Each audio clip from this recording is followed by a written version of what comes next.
Ladies and gentlemen, welcome.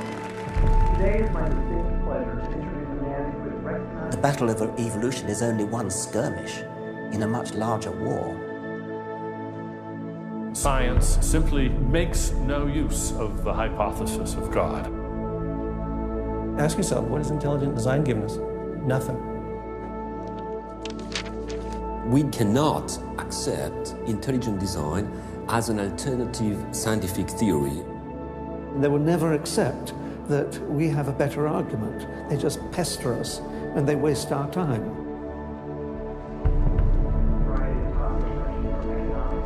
Civil rights, to how to ruin your life in 10 easy steps. Today, Ben is speaking on the topic that has become increasingly important to him over recent years. While Ben has always been an ardent supporter of science, lately he has noticed an alarming trend in the scientific establishment that could have dire consequences for every American. Without further ado, please join me in giving a warm welcome for Mr. Ben Stein. Thank you. Thank you very much. Thank you very, very much. Thank you.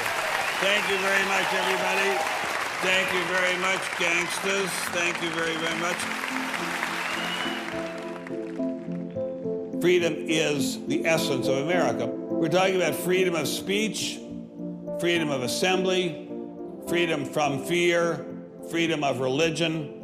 Martin Luther King said, America is essentially a dream, and he said it is a dream of freedom and equality, and freedom is the way to equality.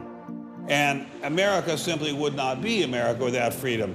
In every turning point in our history, the decision has always been about freedom. Freedom is what makes this country great.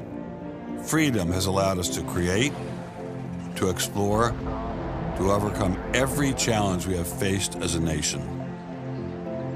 But imagine if these freedoms were taken away. Where would we be? What would we lose? Well, unfortunately, I no longer need to imagine. It's happening. We are losing our freedom in one of the most important sectors of society, science. I have always assumed that scientists were free to ask any question, to pursue any line of inquiry without fear of reprisal. But recently, I've been alarmed to discover that this is not the case. It all began when I met evolutionary biologist Richard Sternberg in Washington, D.C. His life was nearly ruined when he strayed from the party line while serving as editor of a scientific journal affiliated with the prestigious Smithsonian Museum of Natural History. Your office was over there? That's correct. This here is the West Wing. Directly ahead of us is the West Wing of the Natural History Museum. So now you're not there anymore because you're a bad boy. No, I'm not. No, I was exiled. You're a bad boy. You questioned the powers that be. What was Dr. Sternberg's crime? He dared to publish an article by Dr. Stephen Meyer, one of the leading lights of the intelligent design movement. The paper ignited a firestorm of controversy merely because it suggested intelligent design might be able to explain how life began. As a result, Dr. Sternberg lost his office, his political and religious beliefs were investigated, and he was pressured to resign. The questioning of Darwinism was a bridge too far for many. The mentioning of intelligent design that occurs at the end of the paper was over the top. And I think the intelligent design proponents have raised a number of very important questions. And you wanted to get those questions brought up and discussed. Placed on the table. Placed on the table. People were so upset about it. They were so upset that you could see they had a physical, emotional reaction. Wow. They were saying that Stephen C. Meyer is a well-known Christian, that Stephen C. Meyer is an intelligent design proponent, that Stephen C. Meyer is a Republican. It was all couched in terms of religion, politics, and sociology. The way the chair of the department put it is that I was viewed as an intellectual terrorist. Terrorist? Because of giving the topic of intelligent design some modicum of credibility. What happened to Dr. Sternberg was terrible, but surely it was just an isolated case. I was still pretty skeptical, so naturally I checked in with the head of the Skeptics Society, Michael Shermer. So I can't prove there is no God or Yahweh in your case, any more than I can prove there is no Isis, Zeus, Apollo, Brahma, Ganesha, Mithras, Allah, or for that matter, the flying spaghetti monster. And think about just one thing. Why would the aliens look like this? Well, these are bipedal. Who drew that? Skepticism, it's not a position you take. It's just an approach to claims. This one is called the borderlands of science, where sense meets nonsense. Is intelligent design nonsense? Well, it's unproven. So in that sense, it's nonsense. So I would put it in the sort of shaded areas between good, solid science and total nonsense. You know, it's sort of 3/4 of the way toward the nonsense side. But you think, nevertheless, people should be allowed to speak about it and publish papers about it? They are free to write and publish and be heard in public forums and go to conferences just like everybody else does. Well, what if a person published something, say at the Smithsonian, in favor of intelligent design and then lost his job over it? And it had been peer-reviewed, and published, and then he lost his job over it anyway. What would happen? What do you think about that situation? I think that particular situation, there was something else going on. What was going on? I don't know. I mean, I don't know, because I don't know, but I think there had to be something. People don't get fired over something like that. You roll up your sleeves, you get to work, you do the research, you get your grants, you get your data, you publish, and you work your butt off, and that's how you get your theories taught. Well, but wait a minute. What if you try and roll up your sleeves and go to work and work your butt off, and they say, well, we're going to fire you if you even mention the word intelligent design? I don't think that's happening. Where is that happening? George Mason University. Throughout its 50-year history, our mission has remained clear: to prepare a diverse population of students to think and to grow in a climate of unbridled academic freedom.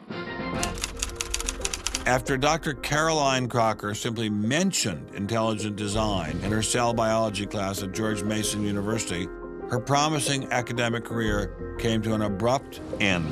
My supervisor invited me into his office. He said, "I'm going to have to discipline you for teaching creationism." And I said, I mentioned intelligent design on a couple of slides, but I did not teach creationism. He said, "Nonetheless, you have to be disciplined." At the end of the semester, I lost my job. Not only did this well-loved professor lose her job at George Mason, she suddenly found herself blacklisted, unable to find a job anywhere. So whenever I interviewed for a job, I would be offered it, usually on the spot. Since this has happened, and since people can Google my name, I'm finding that when I send my credentials, I do get interviews, I get many interviews, but I never get offered a job. I don't tell them about my science sin. I was only trying to teach what the university stands for, which is academic freedom. There's nothing to be learned in neurosurgery by assuming an accidental origin for the parts of the brain that we work on. It wasn't just biologists who were feeling the Darwinist wrath. When neurosurgeon Michael Egnor wrote an essay to high school students saying doctors didn't need to study evolution in order to practice medicine, the Darwinists were quick to try and exterminate this new threat. A lot of people on a lot of blogs called me unprintable names that were printed. There are a lot of very, very nasty comments. Other people suggested that people call the university I work at and suggested perhaps it's time for me to retire. I realized when I kind of went public with my doubts about the adequacy of Darwin's theory that I would encounter criticism. What has amazed me is the viciousness and the sort of baseness of it.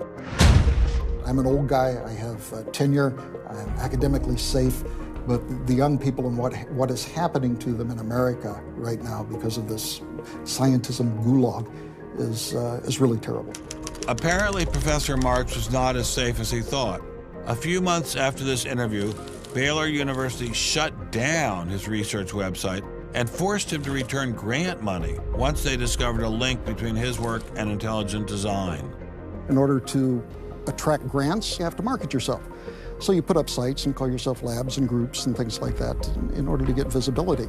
And in my entire experience in academia, I never went to any superior and asked them any permission to put up any of these labs. So the fact that this was singled out, let alone shut down, is jaw-dropping. It's astonishing. I have never been treated like this in my about 30 years in academia. Shut up, you freak! I say shut up!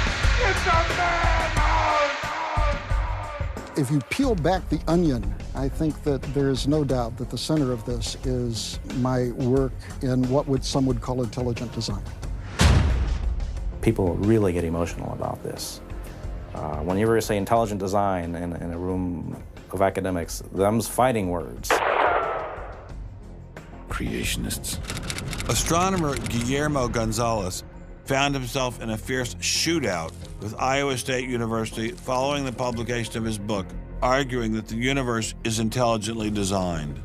Despite a stellar research record that has led to the discovery of several planets, his application for tenure was denied, putting his career in jeopardy. I worried about my tenure a little bit in 2005 when the petition was being circulated because I viewed that as a strategy of Hector Avalos and his associates to try to poison the atmosphere on campus against me because he knew I wasn't tenured yet and I was very vulnerable. I have little doubt that I would have tenure now if I hadn't done any professional work on intelligent design. Dr. Gonzalez had this advice for scientists who might be thinking about following his example. If they value their careers, they should keep quiet about their intelligent design views. We know there are times and places to be quiet, and other times and places when we can make noise if we want to. Will you show us? Of course. Boys and girls, how would you like to show some of the ways we know of being quiet? It's the kind of thing where you just learn to keep your mouth shut. In addition to those scientists who were willing to appear on camera, we encountered many more who didn't dare show their face for fear of losing their jobs. You use an intelligent design perspective to get the research done, but you're not allowed to talk about it in public. And so there is definitely incentive, if you think about it, for people to remain within the mainstream. You know, what's he up to? What is he thinking? Is he one of them? That kind of thing. If I write intelligent design, they hear creationism. They hear religious right. They hear theocracy. So it appears Mr. Shermer, the self-styled skeptic, was wrong on this one. Intelligent design was being suppressed in a systematic and ruthless fashion. But maybe intelligent design should be suppressed. I didn't like what was happening to these scientists, but on the other hand, we don't want our kids being taught that the Earth is flat or that the Holocaust never happened. It was time to ask the scientific establishment what was so bad about intelligent design. Intelligent design people are not genuine scientists. Intelligent design is a racket. It's just propaganda. The only intelligent thing about it is to have got people to call it that. It's really very stupid as well. Everybody knows science education in America is appalling. What we don't need at this time is intelligent design in the classrooms. To present intelligent design stunts their educational growth. It stunts their intellectual growth. But what I don't understand is how these animals could have been on Earth millions of years before man. And the Bible says the whole Earth was created in only 6 days. It wasn't just the educational aspects of intelligent design that had scientists concerned. Many suspected the movement masked a much larger agenda. Intelligent design is a set of excuses to squeeze creationism into the classrooms. Get intelligent design in the schools today, and we can have school prayers tomorrow. Any other complaints? Can you imagine anything more boring? The boredom attached to ID is supreme. It is so boring that I can't even bother to think about it much anymore. It's just utterly boring. Love is in the air, everywhere I look around. Love is in the air, every sight and every sound. Love was in the air, all right, but none of it was directed toward intelligent design. There seemed to be a lot to hate about ID, and nearly all of that hatred was focused on one place. The people from the Discovery Institute, the people who are doing the intelligent design, they're all varnish and no product. The Discovery Institute is a propaganda mill. It's an institution designed to suck in money from religious investors and turn it into a sanitized, somewhat secular version of the creation story to get it into the schools. If they have a way of understanding nature that's superior to the one that we all are making lots of discoveries using, great. Bring it on.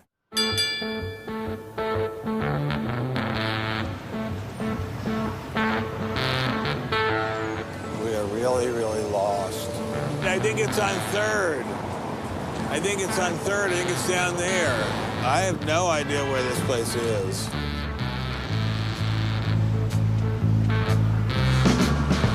I guess I just keep walking. Do you have any idea where the Discovery Institute is? Have you ever heard of that? Never heard of it. Okay, thank you.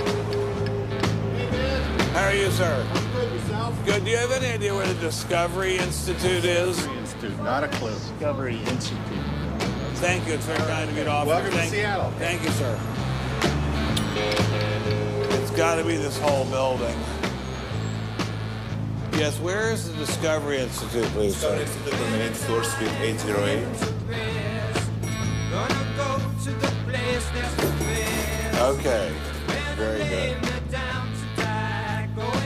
Aha! Success at last. Aha! We found you. Are you Bruce Chapman? I am. How are you? I'm Ben Stein. Well, very kind of you to have me here. Well, I'm delighted to meet you. Can I look around and see your office? Absolutely. Do you just have this floor, or do you have several other floors as well? No, this is it.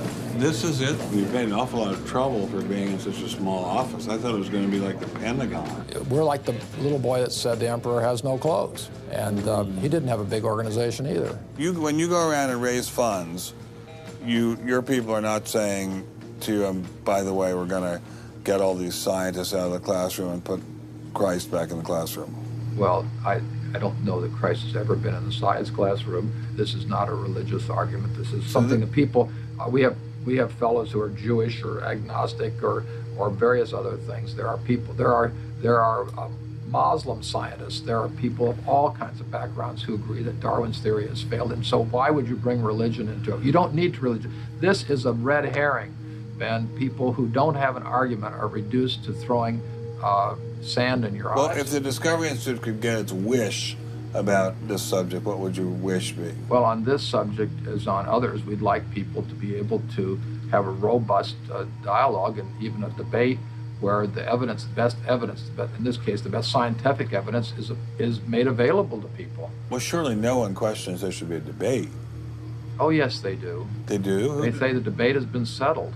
Well, that the issue's when settled. was the debate settled? Ben, I'd like you to talk to the scientists. You don't want to get your science from me.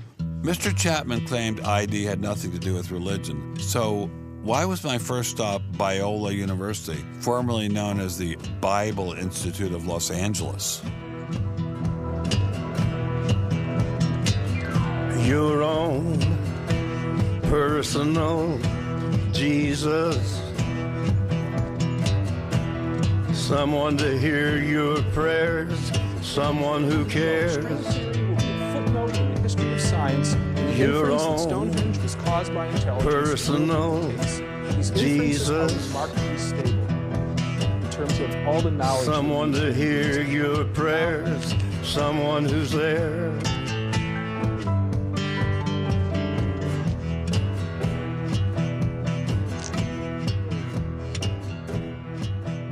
How much money have you ever gotten from Jerry Falwell? $0. How about Pat Robertson? 0. Are you a minister? No. Are you a priest? No. Pastor? No. Youth pastor? Oh, I did teach Sunday school once. Has this all been resolved? I mean, aren't we all Darwinists now? Except for a few cranks like you? Well, it's a funny thing that questions that aren't properly answered don't go away. This question is loaded with all kinds of political baggage, but one-on-one at a scientific meeting after the third or fourth beer, my experience has been that many evolutionary biologists will say, yeah, this theory's got a lot of problems. So you're meaning to tell me that there really is a debate among scientists about whether or not evolution occurred? Well, evolution is a kind of funny word. It depends on how one defines it. If it means simply change over time, even the most rock-ribbed fundamentalist knows that the history of the Earth has changed, that there's been change over time. If you define evolution precisely, though, to mean the common descent of all life on Earth from a single ancestor via undirected mutation and natural selection, that's textbook definition of neo-Darwinism. Biologists of the first rank have real questions. But the modern theory of intelligent design is just microwaved creationism. I don't think that's the case. Creationism, properly understood, begins with the Bible and says, how can I fit the Bible into the data of science? Intelligent design doesn't do that. Intelligent design is the study of patterns in nature that are best explained as a result of intelligence. So intelligent designers believe that God is the designer? Not necessarily. Intelligent design is a minimal commitment scientifically to the possibility of detecting intelligent causation. Dr. Nelson didn't sound like a crazy person, but I still suspected ID was nothing but reheated creationism. My next stop didn't seem like it was going to alleviate those fears. I didn't crawl out of the ocean, I didn't come from no monkey. Science tends to forget evolution's just a theory. They present it in the textbooks and on animal TV. Like it's fact, but tell me, were you there 12 million BC? Evolution is from an intelligent design perspective, is perfectly acceptable if the sense is that how did the design get implemented? The issue is there real design there, and are these material mechanisms like natural selection, are these adequate to account for everything we see in biology? And our argument is no, it's not. But Darwin produced all this evidence from his travels and his studies at the Galapagos that evolution explained things. If you look at the history of science, people often have a good idea and then they decide just to run with it. And they say, we're going to apply this everywhere. And so Darwin takes his idea of natural selection and says, I'm going to explain all of life with it. I mean, physics used to be Newtonian physics. Newton was physics. And then we got to look to Einstein, general relativity. It's not, Newton isn't enough. Well, I think likewise what we're finding with Darwin is that he had some valid insights, but it's not the whole picture. Okay, Darwinism may not be the complete picture, but what made these guys think they had the missing pieces? I put this question to Dr. Stephen Meyer, author of the paper that originally got Dr. Sternberg in so much trouble. It's hard to believe that this little town is the headquarters of giant Microsoft, which enabled Mr. Gates to begin fantastically rich. Maybe that's what Steve Meyer's doing. Maybe this is somehow going to make him fantastically rich. We'll pin him down like a butterfly on a butterfly board. A butterfly on a killing board. Coffee shop straight ahead.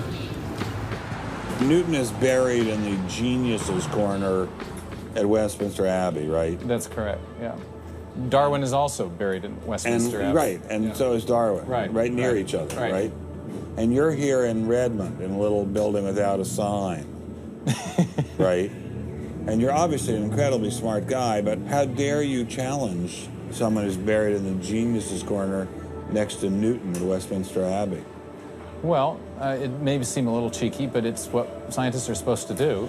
When I was in Cambridge, one of my supervisors often advised us to beware the sound of one hand clapping, which was a way of saying if there's an argument on one side, there's bound to be an argument on the other. And what I found in studying the structure of the argument in The Origin of Species is that for every evidence-based argument for one of Darwin's two key propositions, there is an evidence-based counter-argument. Well, but is it a debate? I mean, there's just you and a couple of other guys in a dinky little office downtown, say on one side, and there's the faculties of all the great universities of the world on the other side. Speaking with a great uniform and authoritative voice. Right. Yeah. Well, in any case, the debate really isn't going to be settled by numbers. It's going to be settled by the evidence and the arguments.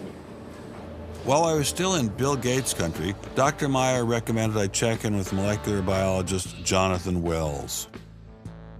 What kind of names do they call you? Creationist. What do you say back to them when they say you're a creationist? Well, I usually don't get the opportunity.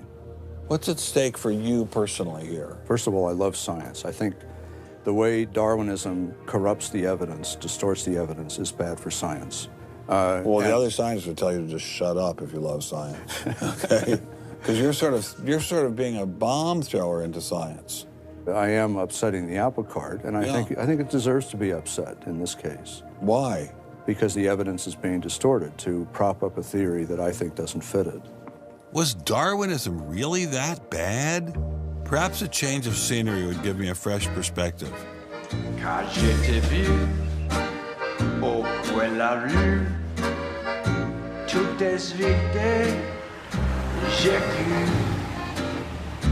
que tous les deux, sous le ciel bleu, nous serions très heureux.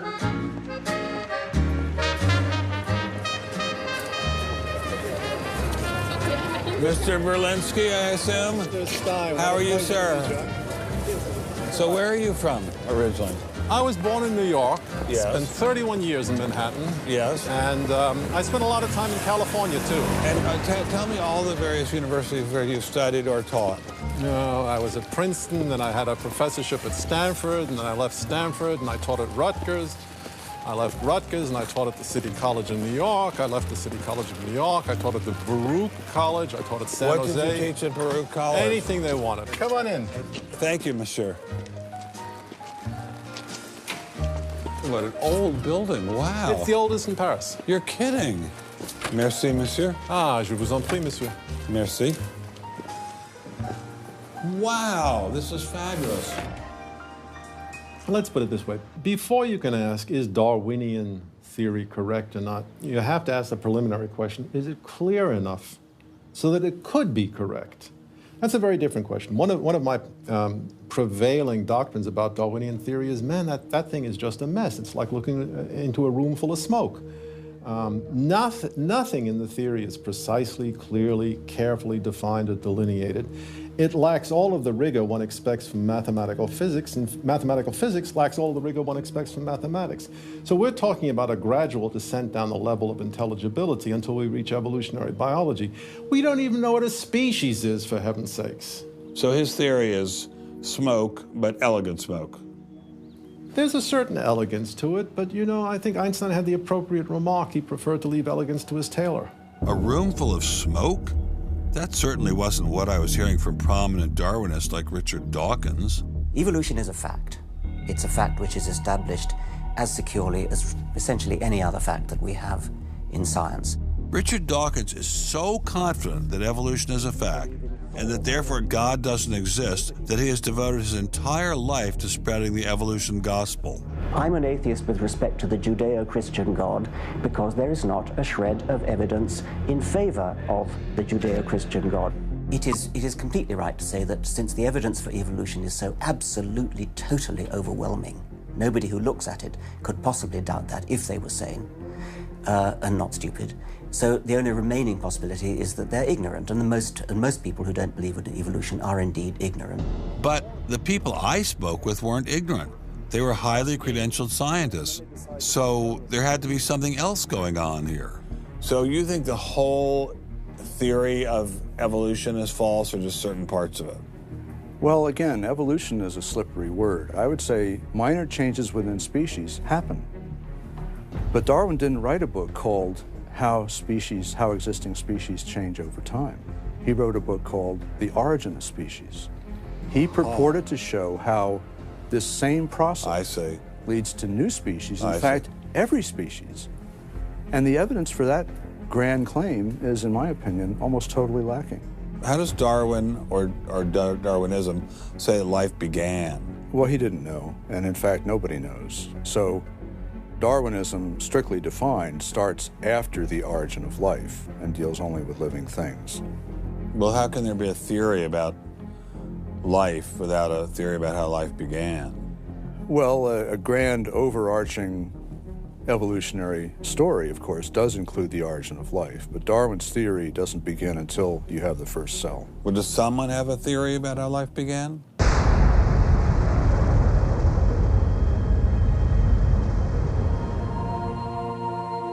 This is the story of a small planet in space called Earth. For a typical Darwinian explanation of how life originated, Dr. Wells directed me toward this documentary.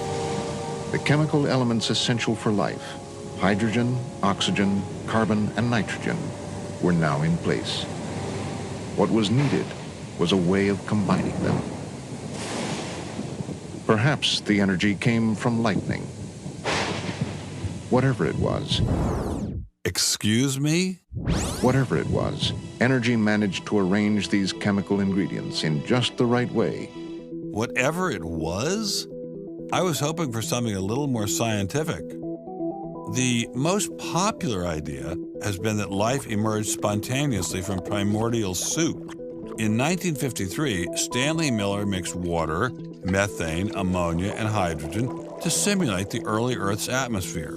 Then he ran electricity through it in an attempt to jumpstart life. It's alive! It's alive! It didn't work. While the initial results seemed promising, 50 years later, most serious scientists have abandoned this approach in favor of alternate theories.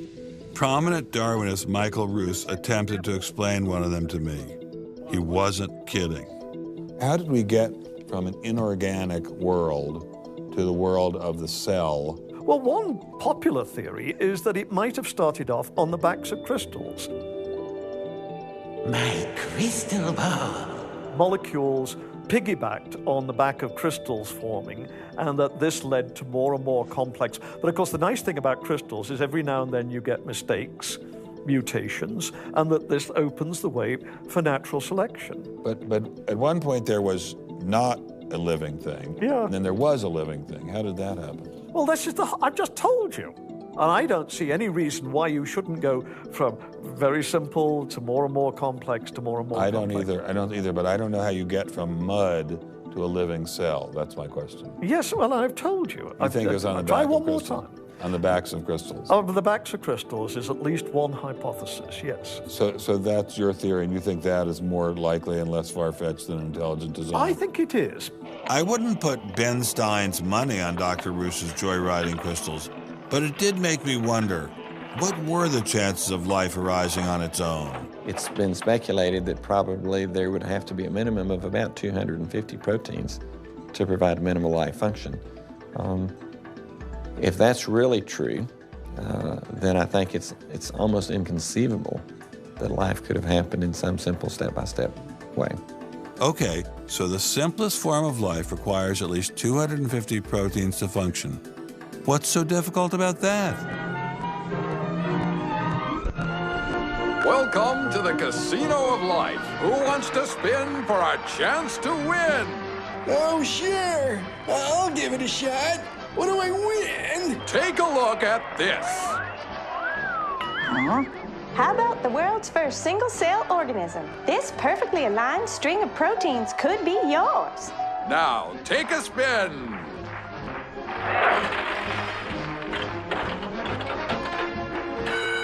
I won!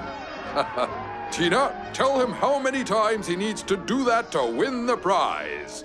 250. That's right, folks, and all in the correct order.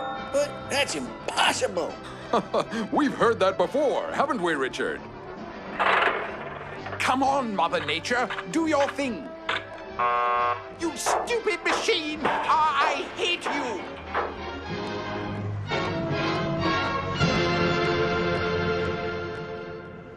We're talking about something that's staggeringly improbable, roughly 1 in a trillion. Let all of life choose a million, a trillion. The number is essentially zero. Something has to skew nature to choose the ones that work. So, in the game of life, it looks as if the house always wins. Luckily, some serious scientific minds have figured out a way to beat the odds. Directed panspermia. When faced with the overwhelming problem of the origin of life, Nobel Prize winner Francis Crick proposed this theory, that life was seeded on Earth, which basically means aliens did it. Crystals? Aliens? I thought we were talking about science, not science fiction. We don't know what caused life to arise. Did it arise by a purely undirected process? Or did it arise by some kind of intelligent guidance or design? And the rules of science are being applied to actually foreclose one of the two possible answers to that very fundamental and basic and important question. So the rules of science say we will consider any possibility except one that is guided. Exactly. No matter how life began, on the backs of crystals or in the test tube of some intelligent designer, everyone agrees it started with a single cell. But what is a cell? Let me ask you a question. Yeah. Darwin wrote The Origin of Species in 1859, published it in 1859.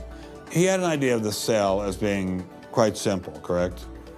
Yeah, everybody did. Okay. If he thought of the cell as being a Buick, what is the cell now in terms of its complexity by comparison? A galaxy. If Darwin thought a cell was, say, a mud hut, what do we now know that a cell is? More complicated than a Saturn V. So what is in a cell as far as we know now? A world that Darwin never could have imagined. I needed someone who could give me a glimpse into this world. So we went to molecular biologist Doug Axe. Think of a cell as being a nanofactory, a factory where, on a very small scale, digital instructions are being used to make the components of the factory.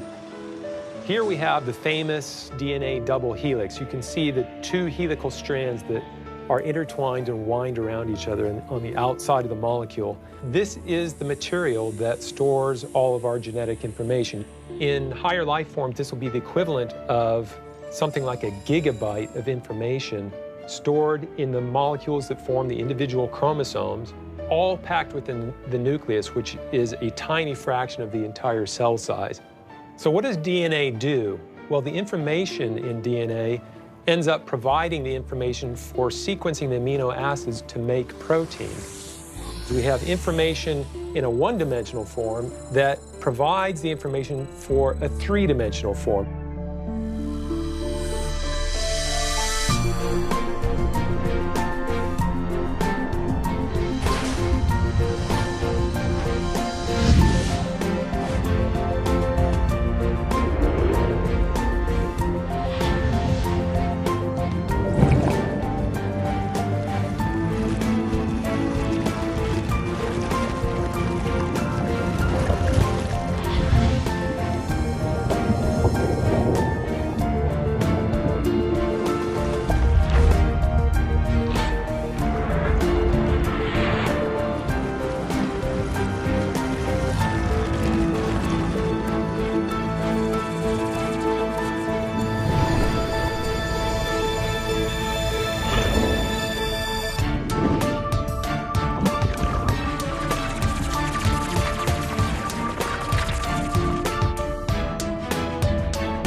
I'm finally just beginning to grasp the complexity of the cell. Are there systems within the cell that go well beyond Darwinian evolution? Some type of cellular technology that drives adaptation, replication, quality control, and repair? What if these new mechanisms have massive design implications? Well, I say, so be it. The cell really is like nothing we've ever seen in the physical world. That's got to be firmly grasped. That's not something we can just say, oh, well, it's just a little bit more of the same old, same old. It's not the same old, same old. We are finding is that there's information that's in the cell that cannot be accounted for in terms of these undirected material causes. So there's, it has to be. And so there's some other, so it has to be an information source. So one of the key questions faced by modern biology is, where do you get information from? Well, Darwin assumed that the increase in information comes from natural selection. But natural selection reduces genetic information, and we know this from all the genetic population studies that we have. And where does the new genetic information going to come from? Well, that's the big question. So when we find information in the DNA molecule, the most likely explanation is that it too had an intelligent source. I mean, we need engineering principles to understand these systems, okay? I mean, it's only because of our advancements in nanotechnology that we can even begin to appreciate these systems. But using intelligent design didn't seem to stop the scientists I spoke with, so why all the controversy? Suppose we find, simply as a matter of fact, that our scientific inquiries point in one direction. Which is that there is an intelligent creator. Why should we eliminate that from discussion? Streng verboten? How come? Why? Streng verboten. Very good. What does streng verboten mean? Strongly forbidden. Strongly forbidden. You've got two possible hypotheses. You've got a wall through the middle of through your brain, in effect, through your thinking. You say, well, you can't consider anything on this side of the wall. Only hypotheses on this side of the wall are permissible for consideration. What about academic freedom? I mean, can't we just talk about this? Their reply is that science is not a democratic process. Oh, really? And that there is a consensus view. But wait a minute, we are to subscribe to the wait a second, view. but Darwin challenged the consensus view, and that's how we got Darwinism. If Darwin wanted to challenge the consensus today, how would he do it? Science isn't a hobby for rich aristocrats anymore. It's a multi-billion-dollar industry. And if you want a piece of the pie, you've got to be a good comrade. Scientific ideas. How we get them to you, the people. Every idea must be inspected to ensure that it is safe. All theories must pass through a series of checkpoints. First, the Academy. Getting a controversial theory through the Academy can be dangerous. Few people know this better than Congressman Mark Souder. He uncovered a targeted campaign led by individuals within the Smithsonian and the National Center for Science Education to destroy Dr. Sternberg's credibility. If you want peer reviews, if you want to be published, if you want to go to respected institutions, the core view does not tolerate dissent. There's kind of a, this is the way it is, and anybody who's a dissenter should be squashed. Are you gonna be on my side if I let you up? Sure, Chick, sure. I'm on your side. Just let me up. I'll do anything you say. Souder isn't the only one who has witnessed the Academy's tactics. Journalist Larry Witham has seen similar behavior during his 25 years of covering the evolution controversy. Once you're thick in science, you can't question the paradigm. But if you want to get grants, if you want to be elected to high positions, if you want to get awards as a promoter of public education of science, you can't question the paradigm.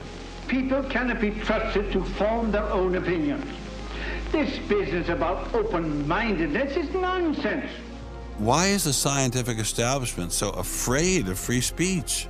There is this fear that if one aspect of the theory is closely scrutinized, there's going to be an unraveling. Who are you? Oh, I am the great and powerful Wizard of Oz.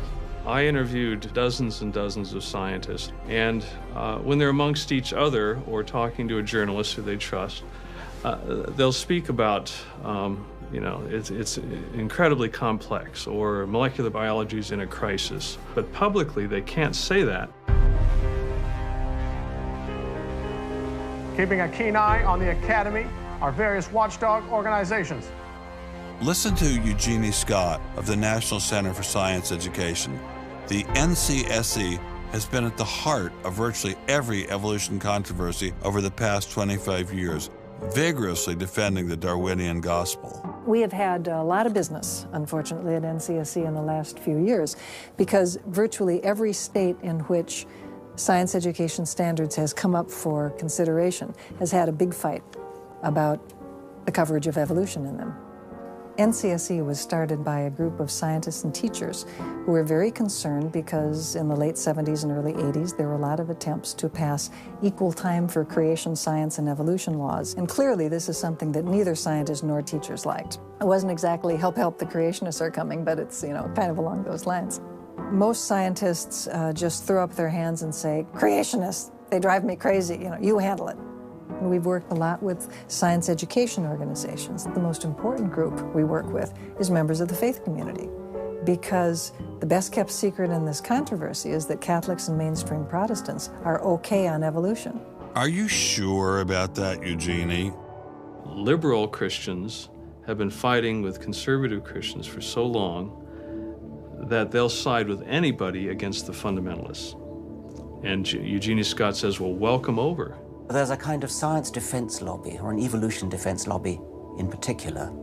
They are mostly atheists, but they are desperately wanting to be friendly to mainstream, sensible religious people. And the way you do that is to tell them that there's no incompatibility between science and religion. But is there really an incompatibility?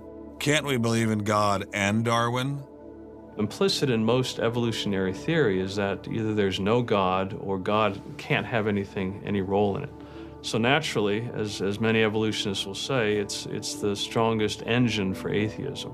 If they called me as a witness, and a lawyer said, Dr. Dawkins, has your belief in evolution, has your study of evolution turned you towards atheism? I would have to say yes.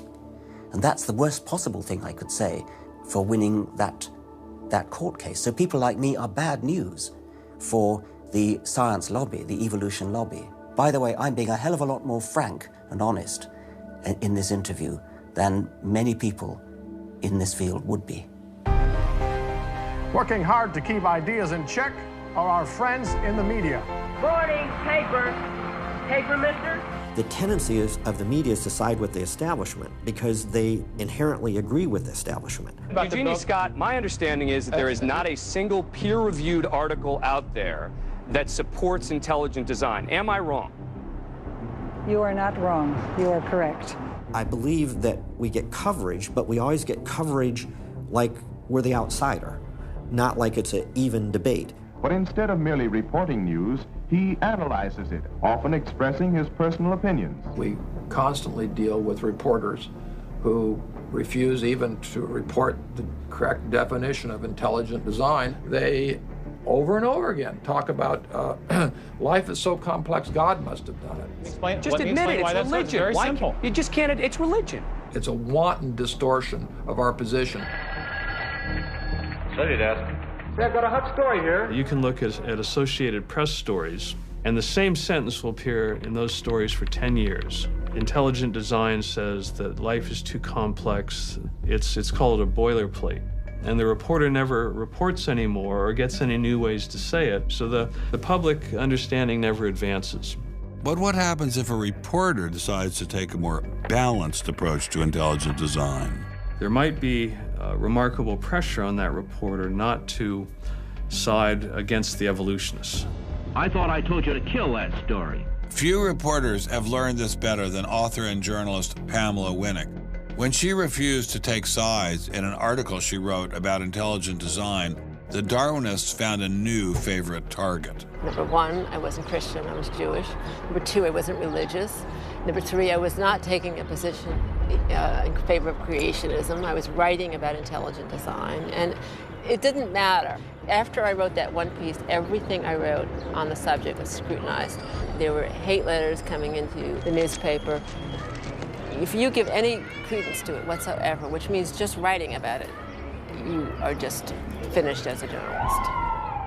Other journalists we spoke with told similar stories, but didn't dare appear on camera. And now, the presses are ready to roll. When all other checkpoints fail, there is always the courts.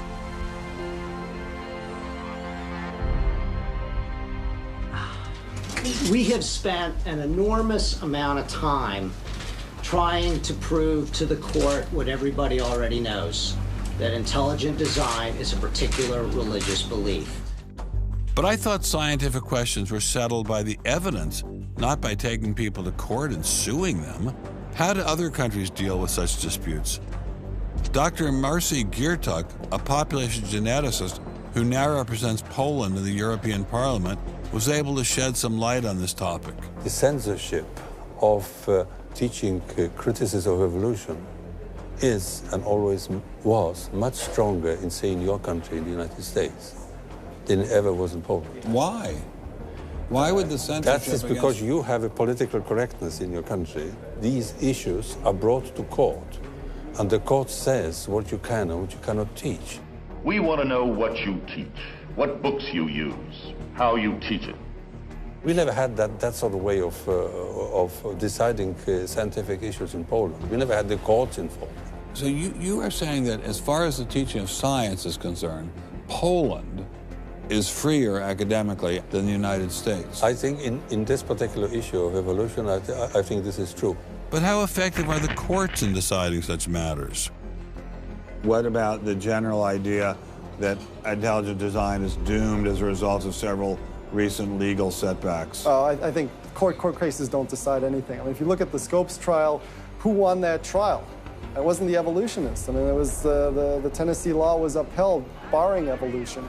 And yet, in the popular imagination, Scopes is the hero. Inherit the Wind, that movie, which is really bogus history based on the Scopes trial, has carried the day. These issues go much deeper than any decision by a judge. The evolution debate does seem to run much deeper than the courts, much deeper even than science.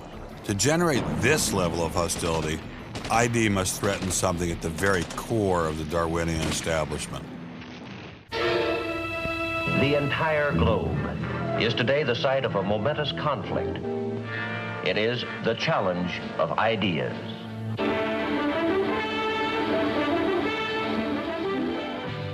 I am Edward R. Murrow.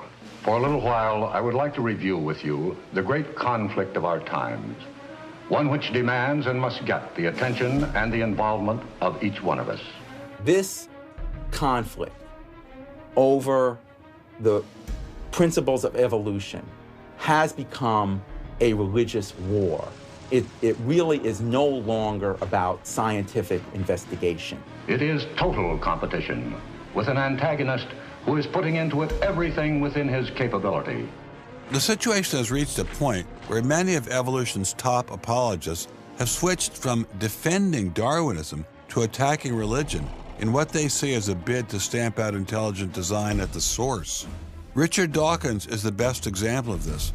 His recent book, The God Delusion, has sold over 1 million copies worldwide. The God Delusion is my long-expected, long-worked-on full frontal attack on religion. To me, science is about trying to explain existence, and religion is about trying to explain existence. It's just that religion gets the wrong answer. But is Dawkins correct? Are science and religion really at war? For an appraisal of this continuing and protracted conflict, we can go to a reporter who has watched the growing conflict with the perception of a trained military observer.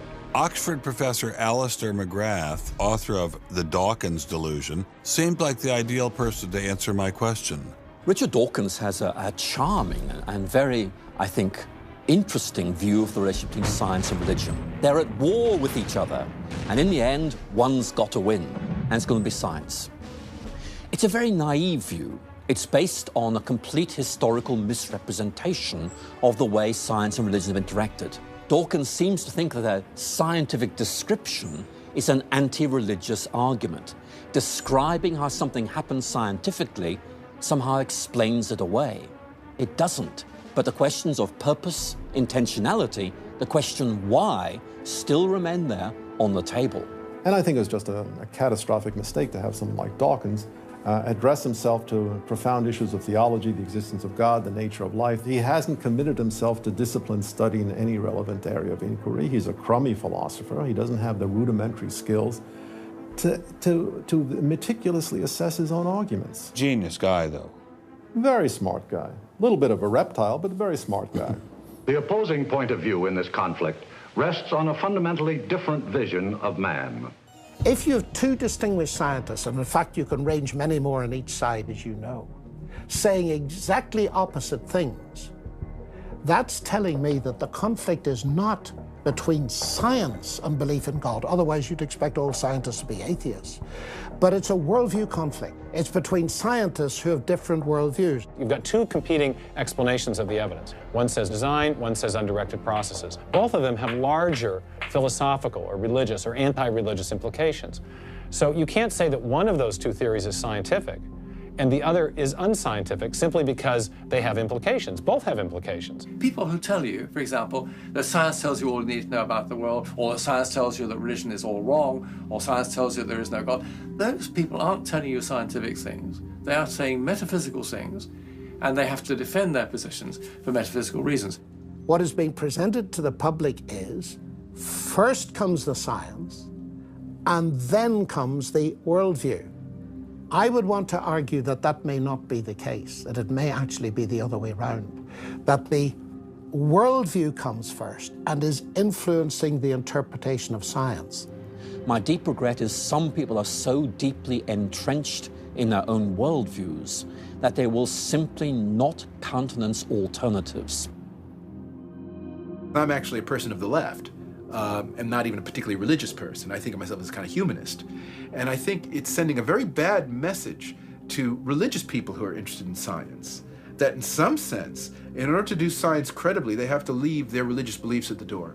The founders of early modern science, Sir Isaac Newton, Robert Boyle, Johannes Kepler, Galileo, most of these early scientists all not only believed in God, but they thought their belief in God actually made it easier to do science. You can be religiously motivated and you can do good science. And they have more often gone together than not gone together. Admitting our biases is the best way towards rational discussion, which I would welcome. Rational debate is a nice thought, but it's nearly impossible in the current climate.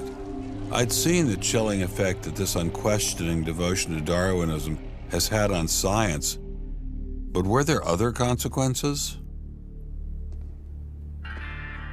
No gods, no life after death, no ultimate foundation for ethics, no ultimate meaning in life, and no human free will are all deeply connected to an evolutionary perspective. You're here today and you're gone tomorrow, and that's all there is to it. Dr. Will Provine, professor of the history of biology at Cornell University, gave us another disturbing glimpse into where Darwinism can lead. Oh, I was a Christian, but I never heard anything about evolution because it was illegal to teach it in Tennessee. Dr. Provine's first biology professor changed all that. He started talking about evolution as if it had no design in it whatsoever. And I came up to him and I said, "You've left out the most important part." And he said, "If you feel the same way at the end of one quarter, I want you to stand up in front of the students in this class and tell them this deep lack in evolution." And I read that book so carefully, and I could find no sign of there being any design whatsoever in evolution. And I immediately began to doubt the existence of a deity. But it starts by giving up an active deity, then it gives up the hope that there's any life after death. When you give those two up, the rest of it follows fairly easily. You give up the hope that there's an immanent morality. And finally, there's no human free will. If you believe in evolution, you can't hope for there being any free will. There's no hope whatsoever of there being any deep meaning in human life. We live, we die, and we're gone. We're absolutely gone when we die. Dr. Provine is no stranger to the prospect of death.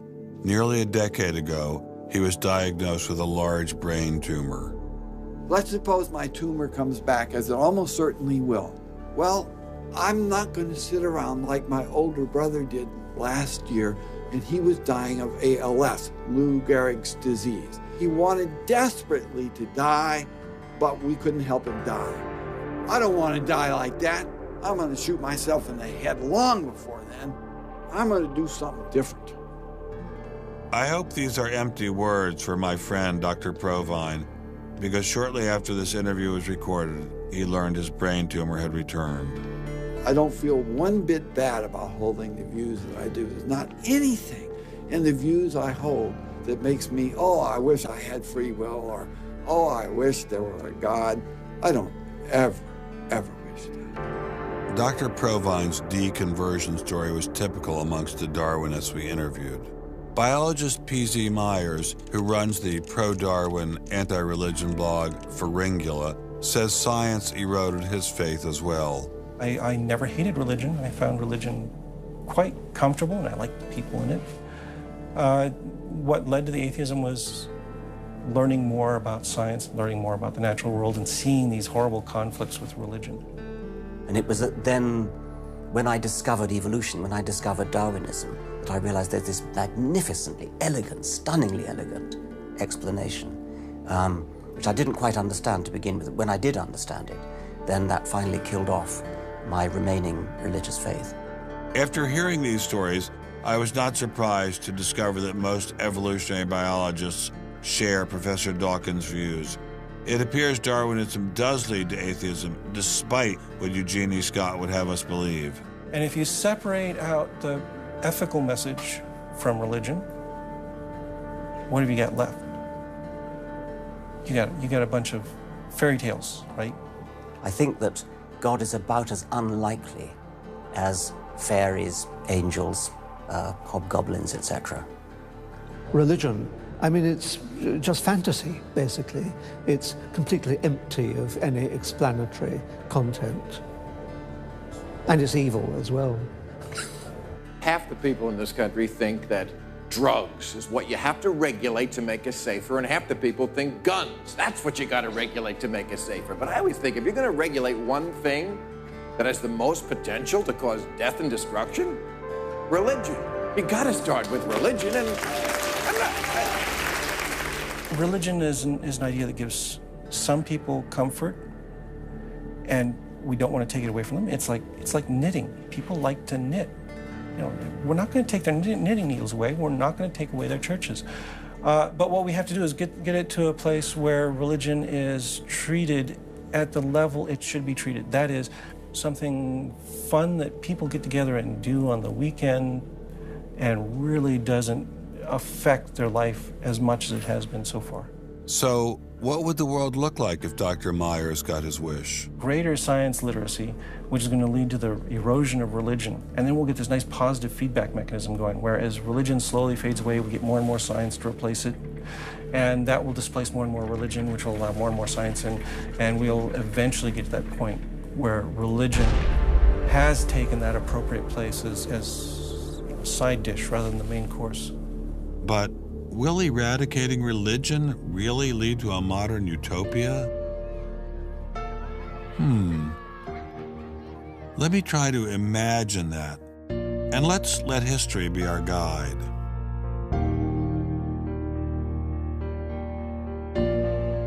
In part, I think Matthew Arnold put his hands on it when he spoke about the withdrawal of faith.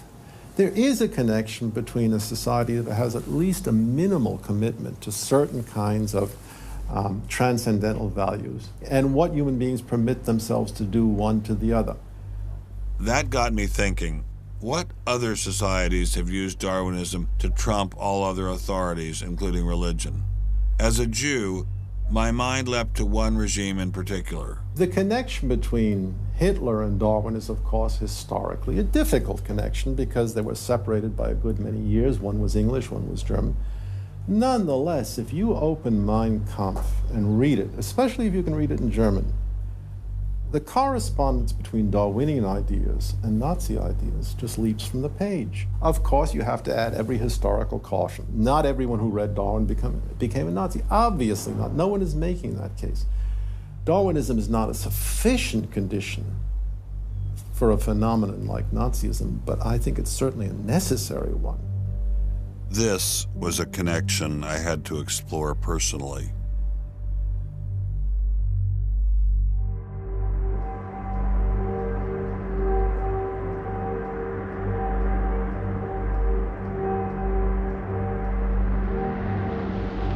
American officers arrive at a Nazi institution seized by First Army troops. Under the guise of an insane asylum, this has been the headquarters for the systematic murder.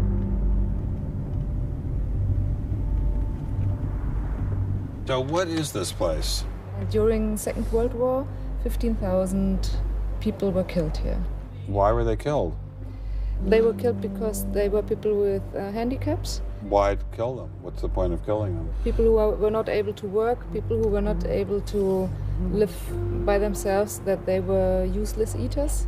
Useless eaters. And life unworthy of living.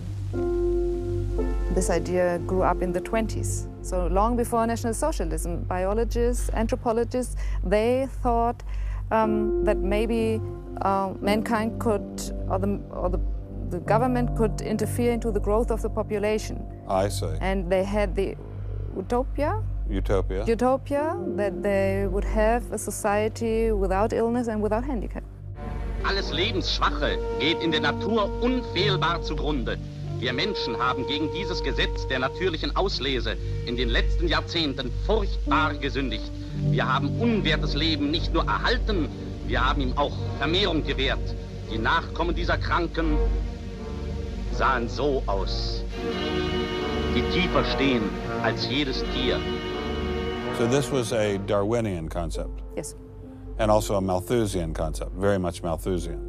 Malthusian? Thomas Malthus, who said that there was a shortage of resources, English philosopher, so there was a shortage. Yes, but the Nazis, they relied on Darwin. They relied on Darwin? Yes, Darwin and German scientists. Patients were led down this hallway to Nazi doctors who decided who would live and who would die. They were accompanied by 15 nurses. Nurses, yes. Nurses, male and female nurses. So nurses were helping lead them to their doom. Yes.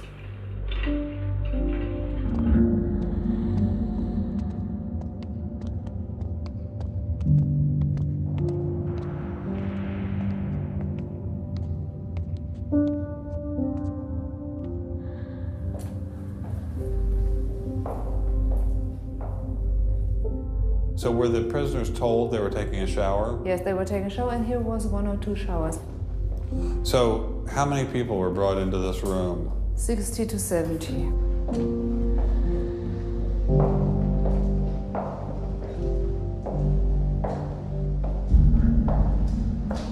So what is this? This is the dissection table. Do you ever think to yourself, the sane ones were the ones lying here having their brains removed? The insane one was Dr. Gorgas and all the other people did? No, I don't think that, because I think those people who killed here, they were very sane, because they had their purposes. They had purposes? Yes. I don't think they were insane.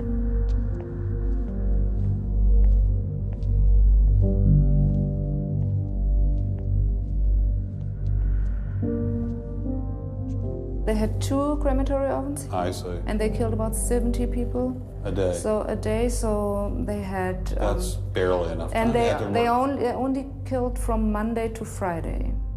So... Because the people who were doing the killing needed to have the weekend off. If you met Dr. Gorgas today, what would you say to him? I don't know. I don't think that it's my role to tell him something. It's difficult to describe how it felt to walk through such a haunting place. to know that these cold stone and tile walls were the last things the victims of Hadamar ever saw. I wanted to explore this connection further, so I met with the author of From Darwin to Hitler, Dr. Richard Weikart. Hitler and many of the physicians that carried out this program were very fanatical Darwinists, and particularly wanted to apply Darwinism to society. Was wir uns unter der deutschen Jugend der Zukunft wünschen, ist etwas anderes, als was die Vergangenheit sich gewünscht hat. Wir müssen einen neuen Menschen, auf das unser Volk nicht an den typischen Degenerationserscheinungen dieser neuen Zeit zugrunde geht. Many of these people in the 19-teens, 1920s who were putting forward some of these ideas about racism were considered the leading scientists. These were Darwinists who were taken seriously by fellow academics. It's not to say that all academics believed it. These leading academics, were there any of them who were Americans? There were plenty of Americans who were saying similar kinds of things. Not only were Americans saying such things, they were pioneers in this fledgling science known as eugenics. They thought they could help evolution along by sterilizing the so-called feeble-minded and prohibiting them from getting married. Physicians who are aware of the history of 20th century American medicine harbor some bad feelings towards Darwinists because of eugenics. And the eugenics, which was an attempt to breed human beings, it was the darkest chapter of American medicine ever. There were 50,000 people involuntarily sterilized because they were deemed unfit to breed, basically. Eugenics isn't just history. The spirit of the movement lives on today. Margaret Sanger was the head of Planned Parenthood. She was very fanatical in her promotion of eugenics. In fact, Planned Parenthood was all about birth control for the impoverished and lower classes to try to help improve the species.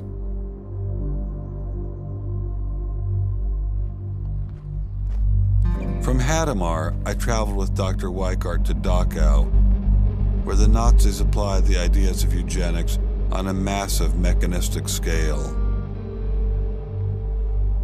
When it was a fully functioning concentration camp, and what was the purpose of it? I mean, part of it was to repress political enemies. What was the rest of the purpose? Well, beyond the repression of the political enemies, which was its purpose at the very beginning, then later on it transformed into repressing racial enemies. And sometimes those categories overlapped because sometimes they thought that these people were political enemies because they were inferior biologically. The war itself was part of the Darwinian struggle for existence for Hitler. And he saw the extermination of the Jews as one of those fronts to this warfare going on as this Darwinian struggle for existence. Would you say that Hitler was insane? No, I wouldn't say he was insane. I think he had imbibed some very, very wrong ideas. And in fact, I think he took the logic of them in certain ways that brought him to take very radical solutions for them. Would you say he was evil? Oh, I'd definitely say he was evil. Is there such a thing as evil? Oh, I think there is. And is there such a thing as good? Oh, definitely. And evil can sometimes be rationalized as science. Oh, sure. And evil can sometimes be rational. When it's rationalized as science, and I think when it's rationalized in this particular way in particular, I think Hitler thought he was doing good. He thought he was doing good? Oh, I think so. He thought he was benefiting. He thought he was benefiting humanity by driving evolution forward and creating a better humanity.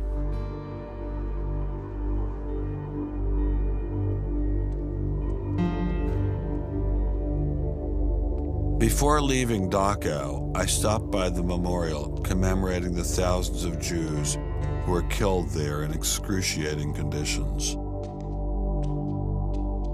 I know that Darwinism does not automatically equate to Nazism. But if Darwinism inspired and justified such horrific events in the past, could it be used to rationalize similar initiatives today? There's a good German expression, so fängt es immer an. I mean, it always begins in the same way. Something to remember in the context of the United States discussions of euthanasia and abortion. It always begins in the same way. There seems to be an excellent argument for getting rid of useless people by killing them. Or at least it seems excellent to the people advancing the argument. It's a love affair with death, and the euthanasia and this movement going on, which I find appalling. And the idea is that immediately rid our society of anybody who might be a drain, and think of people in economic terms. And I think that's where some of the Darwin fits in, actually. It's just a devaluing of human life. First of all, if you take seriously that evolution has to do with the transition of life forms, and that life and death are just natural processes, then one gets to be liberal about abortion and euthanasia. All of those kinds of ideas seem to me follow very naturally from a Darwinian perspective, a deprivileging of human beings, basically. And I think that people who want to endorse Darwinism have to sort of take this kind of viewpoint very seriously. And when we see an elite, and it is an elite that controls essentially all the research money in science, saying there is no such thing as moral truth, science will not be related to religion. I mean, it's essentially official policy of the National Academy of Science that religion and science will not be related. I mean, hey, that cuts off a lot of debate, doesn't it? What's going to happen if this doesn't change? Well, I think we're watching it happen, aren't we? I needed time to think, so I traveled to the birthplace of this idea.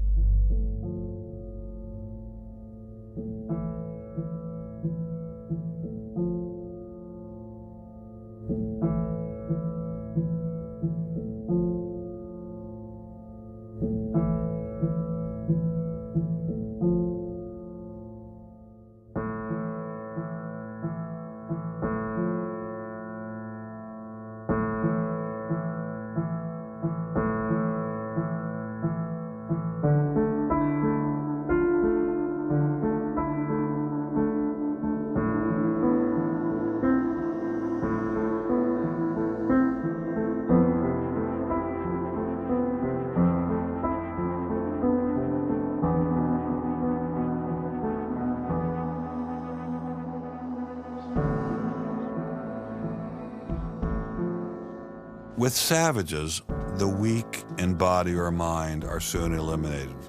We civilized men, on the other hand, do our utmost to check the process of elimination. We build asylums for the imbecile, the maimed, and the sick. Thus, the weak members of civilized societies propagate their kind. No one who has attended to the breeding of domestic animals will doubt that this must be highly injurious to the race of man. Hardly anyone is so ignorant as to allow his worst animals to breed. Charles Darwin, The Descent of Man, 1871.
Throughout the Cold War in Germany, there was this wall erected to keep ideas out.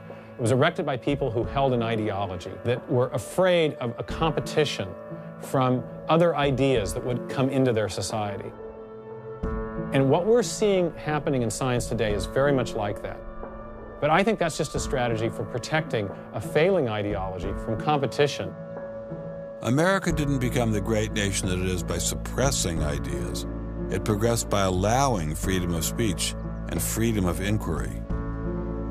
Thomas Jefferson got it right when he wrote, "We hold these truths to be self-evident, that all men are created equal, that they are endowed by their Creator with certain unalienable rights, that among these are life, liberty, and the pursuit of happiness." Hundreds of thousands of Americans have given their lives to protect these values, but now they're under threat once again. It wasn't just scientists who were being expelled. It was freedom itself, the very foundation of the American dream, the very foundation of America. If we allowed freedom to be expelled in science, where would it end? The Darwinian establishment is so massive and so entrenched, it appears impenetrable. I couldn't bring it down myself, but I could at least confront those who had expelled the scientists I'd met. What would you say if you had Eugenie Scott sitting next to you? What would you say to her? I would ask her, by what authority does she and those like her presume to declare what is and is not science? You know, he's sort of made himself martyr of the day. They've gotten a lot of mileage out of, poor Rick Sternberg. And we got lip service from the leadership of the Smithsonian, but I didn't feel they ever followed through. We went into the Smithsonian looking for answers, but we ran into the same stone wall as Congressman Souter. We're not authorized to do this, Mr. Stein. Come down to the office with me,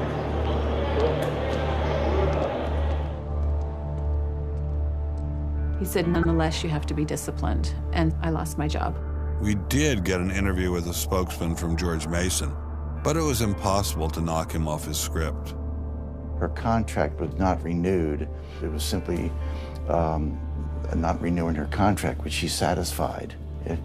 Her contract was not renewed, had nothing to do with the controversy of that topic of intelligent design.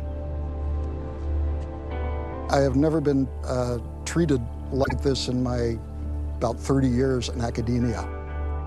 We received a similar reception at Baylor University. They refused to admit that what had happened to Dr. Marks had anything to do with ID. Certainly the conversations I've had, this has not, the intelligent design situation has not been the thrust of the conversation. I mean, it's a procedural issue, and that's the way we dealt with it. Funny, that's not how Dean Kelly put things in his original email to Dr. Marks.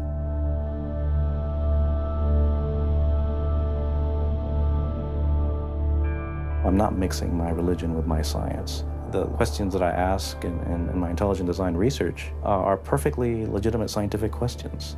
At least the top guns at Iowa State were willing to own up to their actions. What we wanted to stop is the use of the name of ISU to validate intelligent design elsewhere, and we did succeed. I really think a lot of Guillermo. He's a great guy. So, I mean, that's why I'm kind of disappointed, all right, that he should have just left this alone. So, in my opinion, should have just left it alone. Dr. Hauptmann elaborated further on his great regard for Gonzalez.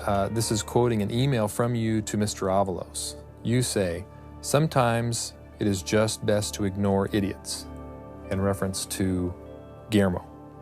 And then the religious nutcases should be challenged at every opportunity. Yeah, because, for example, you...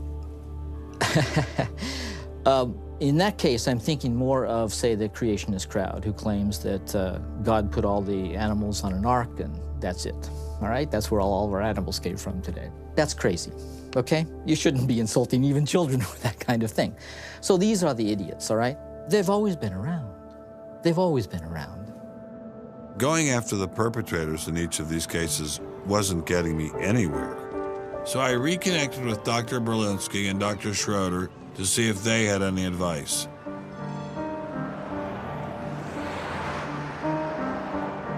There's a boundary to what science will accept right now. I think the parallel is exactly this wall coming down. Ask any Berliner on from the east side what it meant to have the wall come down. If it is possible to make a break in the wall that will allow academia to ask these fundamental questions that exist and allow them in the science classrooms as well. It'd be nice to see the scientific establishment lose some of its prestige and power. It'd be nice to see other questions being opened up. Above all, it'd be nice to have a real spirit of self-criticism penetrating the sciences. What can I do to bring down the wall? Is there anything I can do? Make it apparent to the world that a wall exists. There are vast numbers of persons who talk about academic freedom. And there is academic freedom as long as you're on the correct side of the wall. But if you're on the wrong side of the wall, as we mentioned a few moments ago, you lose tenure, and that's a given. I took Dr. Schroeder's words to heart. Obviously, I couldn't take down the wall myself, but I could confront one of its modern architects.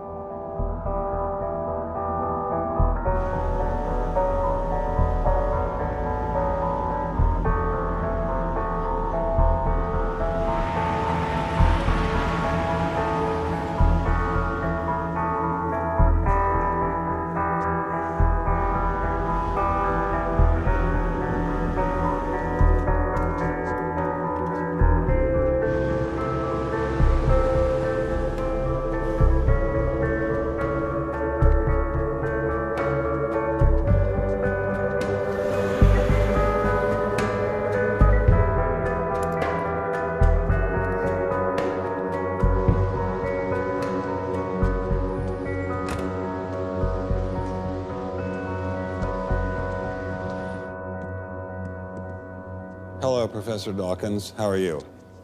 I'm Ben Stein. I'm so sorry to keep you waiting. How are you? Fine, thank you.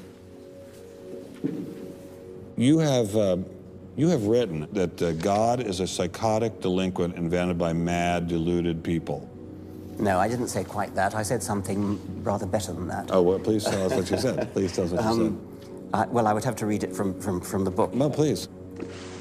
The God of the Old Testament is arguably the most unpleasant character in all fiction. Jealous and proud of it, a petty, unjust, unforgiving control freak, a vindictive, bloodthirsty ethnic cleanser, a misogynistic, homophobic, racist, infanticidal, genocidal, filicidal, pestilential, megalomaniacal, sadomasochistic, capriciously malevolent bully. So that's what you think of God? Yeah. How about if people believed in a God of infinite lovingness and kindness and forgiveness and generosity, sort of like the modern day God? Why spoil it for them? Why not just let them have their fun and enjoy it? I mean, I don't want to spoil anything for anybody. I write a book, people can read it if they want to. I believe that it is a liberating thing to free yourself from primitive superstition. So religion's a primitive superstition? Oh, I think it is, yes. So you believe it's liberating to tell people that there is no God? I think a lot of people, when they give up God, feel a great sense of release and freedom. Why do you think that? I mean, what's your dad? What's your scientist? What's your dad? I think, well, I've had a lot of letters saying that, and I've... There are 8 billion people in the world, Dr. Dawkins. How many letters have you had? No, I haven't done that. That's quite true. Professor Dawkins seemed so convinced that God doesn't exist that I wondered if he would be willing to put a number on it. Well, it's hard to put a figure on it, but I mean, I put it as something like, 99% against or something. Well, how do you know it's 99% against, say, and not 97%? No, I did. You asked me to put a figure on it, and I'm not comfortable putting a figure on it. I think I just think it's very unlikely. What? But you couldn't put a number on it? No, of course not. No. So it could be 49%. Well, it would be. I mean, I think it's unlikely, and it's quite far from 50%. How do you know? I don't know. I mean, I put an argument in the book. Well, then who did create the heavens and the earth? Why do you use the word who? You see, you immediately beg the question by using the word who. Well, then how did it get created? Well, by a very slow process. Well, how did it start? Nobody knows how it started. We know the kind of event that it must have been. We know the sort of event that must have happened for the origin of life. And what was that? It was the origin of the first self-replicating molecule. Right, how did that happen? I told you we don't know. So you have no idea how it started? No, nor has anybody. Nor has anyone else. What do you think is the possibility that intelligent design might turn out to be the answer to some issues in genetics or in evolution? It could come about in the following way. It could be that at some earlier time, somewhere in the universe, a civilization evolved by probably some kind of Darwinian means to a very, very high level of technology and designed a form of life that they seeded onto, perhaps this planet. Now, that is a possibility and an intriguing possibility. And I suppose it's possible that you might find evidence for that if you look at the details of biochemistry, molecular biology. You might find a signature of some sort of designer. Wait a second. Richard Dawkins thought intelligent design might be a legitimate pursuit? And that designer could well be a higher intelligence from elsewhere in the universe. Well, but that higher intelligence would itself have had to have come about by some explicable or ultimately explicable process. It couldn't have just jumped into existence spontaneously. That's the point. So Professor Dawkins was not against intelligent design, just certain types of designers, such as God. So the Hebrew God, the God of the Old Testament, he doesn't exist in your view? Certainly. I mean, that would be a very unpleasant prospect. And the Holy Trinity of the New Testament, nothing like that. Do you believe in any of the Hindu gods? Like Vishnu? How can you ask such a question? You don't, right? How could I? I mean, why would I, given that I don't believe in any others? You don't believe in the Muslim God? No. I mean, why do you even need to ask? Well, I just wanted to be sure. So you don't believe in any God anywhere? Any God anywhere would be completely incompatible with anything that I've said. I assume. Yeah. I just wanted to make sure you don't believe in any God anywhere. No. What if after you died you ran into God?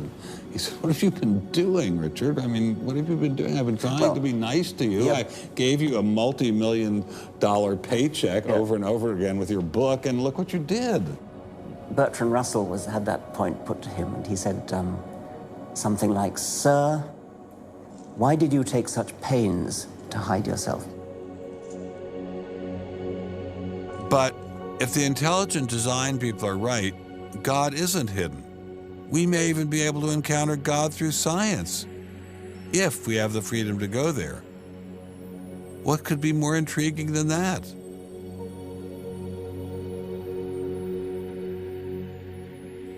We take freedom for granted here in the United States. Freedom is what this country is all about. And a huge part of freedom is freedom of inquiry. But now, I'm sorry to say, freedom of inquiry in science is being suppressed. Behind me stands a wall that encircles the free sectors of this city, part of a vast system of barriers. There are people out there who want to keep science in a little box where it can't possibly touch a higher power, cannot possibly touch God. Those barriers cut across Germany in a gash of barbed wire, concrete, dog runs, and guard towers. If you believe in God, and you believe that there is an intrinsic order in the universe, and you believe that it's the role of science to try to pursue and understand better that order, you will be ostracized. I'm frightened by this, but I'm not going to let it stop me from investigating and from speaking. The wall cannot withstand freedom. What I'm asking for is the freedom to follow the evidence wherever it leads. My hope is that there'll be enough independent thinking scientists who don't like to be told what to think. People on both sides of the argument being prepared to talk and listen. And above all, a willingness to keep these dialogues open. It might allow a lot of very good scientists to be scientists who aren't being allowed to be scientists right now. I don't care what they end up as being. I don't care if they end up being religious, a young earth creationist. If they have thought their way through the issues and get there, I'm all for them. And why do I think we're going to win in this struggle? Because truth crushed to earth will rise again. To find out what's true has a value all of its own. If it has additional good consequences, so be it. Because no lie can live forever. And I believe that science gives us one perspective on the world, and our religious insight gives us another perspective on the world. And by putting the two together, they will see more deeply and more truly. And if we will stand up for freedom, freedom is the victor. And if we all do that, we will overcome.